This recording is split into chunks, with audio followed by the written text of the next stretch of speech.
Today, we're diving straight into a really chilling technological mystery. We are going to look at how a tiny, seemingly insignificant engineering compromise, one that was made purely for passenger comfort, ended up causing the most devastating high-speed train disaster in history. We're going to break down the entire anatomy of the Echaide train crash, and as you'll see, the pursuit of absolute perfection can actually lead directly to catastrophe. Picture this. It's June 3rd, 1998, 10:30 a.m.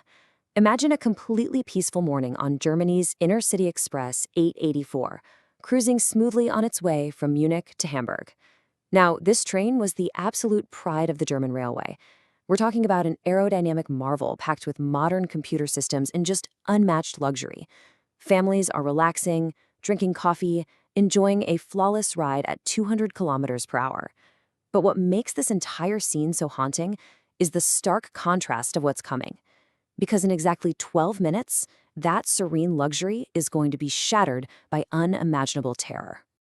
It all started in coach number 1. Passenger George Dittman was just sitting there with his family when, out of nowhere, a massive, incredibly sharp piece of steel violently tore right through the floor of their cabin. It shot up right between their seats. I mean, if it had been just a few inches to the left or right, his family wouldn't have survived.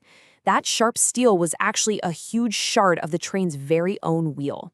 George immediately grabbed his family, got them out of the compartment, and rushed off to find the conductor. And honestly, this terrifying moment is what launches our anatomy of a disaster.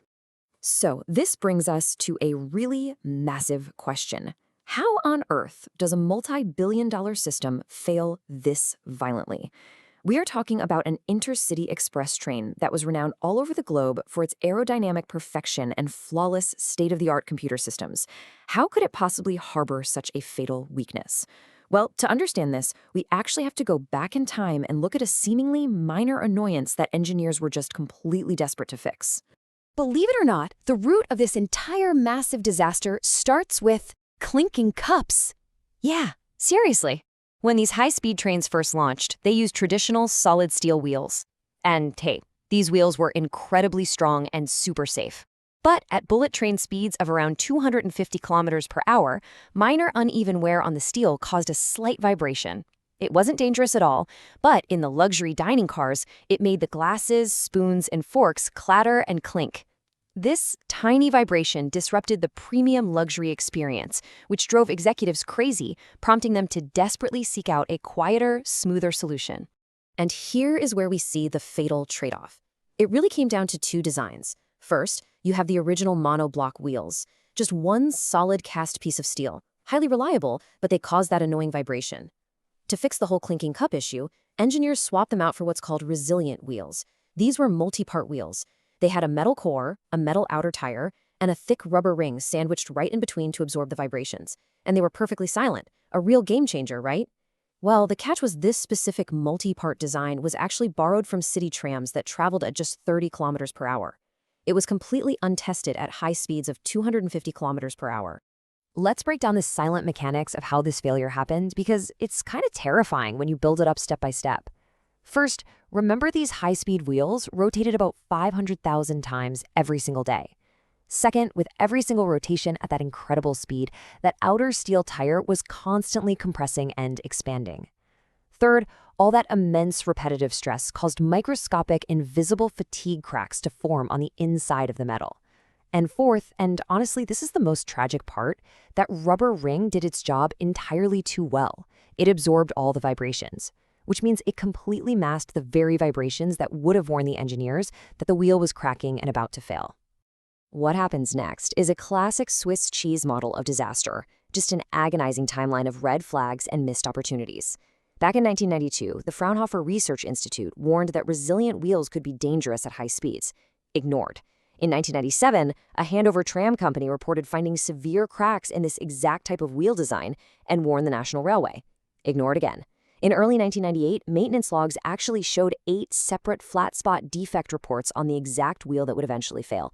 And again, ignored, leading us right up to the catastrophic crash in June 1998. So you're probably wondering, why on earth were these glaring warnings ignored? Well, it comes down to a really shocking systemic failure. The railway executives were relying on maintenance workers using basic, everyday flashlights to visually inspect the wheels.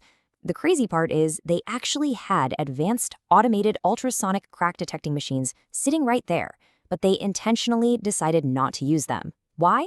Because the machines kept flagging potential microscopic issues, and management just dismissed them as annoying false alarms. To save a little time and avoid expensive maintenance, they literally chose a guy with a flashlight over precise, life-saving technology. Which brings us to this fatal bureaucracy. Let's jump back onto the train, right after that massive piece of steel pierced the cabin floor. George Dittman finds the conductor in the third coach and desperately explains what just happened. But because of strict company policy, the conductor couldn't just take his word for it and hit the brakes.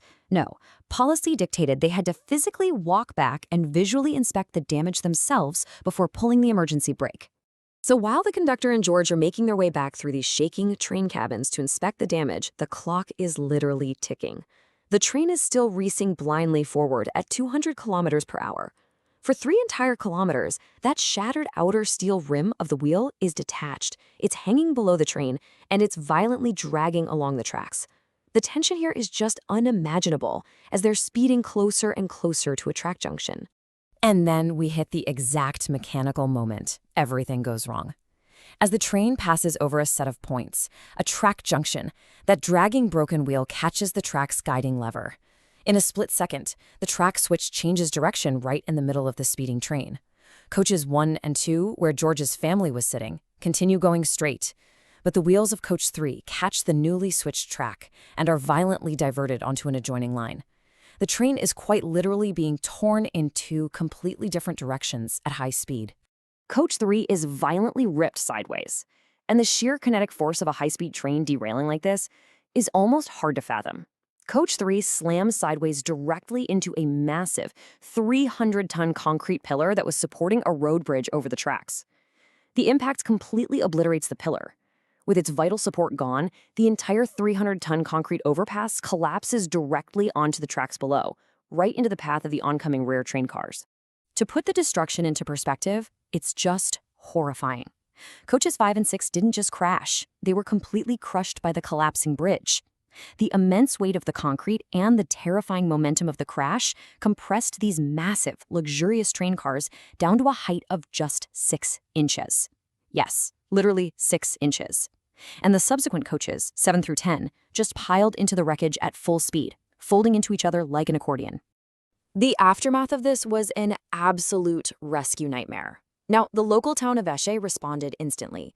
People heard the blast and literally ran to the tracks to help out. Over 1,000 rescue workers, including military doctors who happened to be at a nearby conference, deployed to the scene. But they faced a horrific obstacle. Remember those luxury features we mentioned at the start? The train was equipped with heavy-duty, pressure-proof windows to keep the cabin perfectly quiet. While in the wreckage, those unbreakable windows became cages. Rescuers couldn't smash through them to get to the trapped survivors, which severely delayed the heroic rescue efforts by hours. The final human cost was devastating.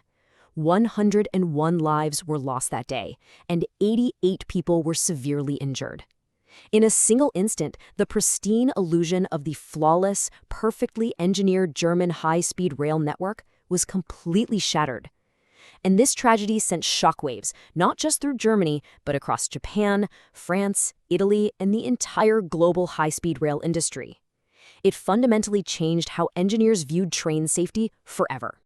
So where do we go from there? In the immediate aftermath, the industry learned a really painful lesson. Engineers quickly realized that the annoying clinking and vibrations they tried so incredibly hard to eliminate were actually a life-saving warning system. That vibration was literally the wheel communicating that it was unbalancing and needed maintenance. Without a second thought, the entire global high-speed rail network immediately reverted back to using the solid, noisy, but incredibly safe monoblock steel wheels. But the ultimate takeaway here is that the Eschede disaster forced a total reevaluation of railway safety worldwide. It wasn't just about swapping the wheels back. They implemented a massive systemic overhaul. Track junction points near concrete bridges were relocated or redesigned so a future derailment wouldn't bring down an entire structure. Those unbreakable pressure-proof windows, they were all replaced with emergency breakable glass to ensure there was an escape route.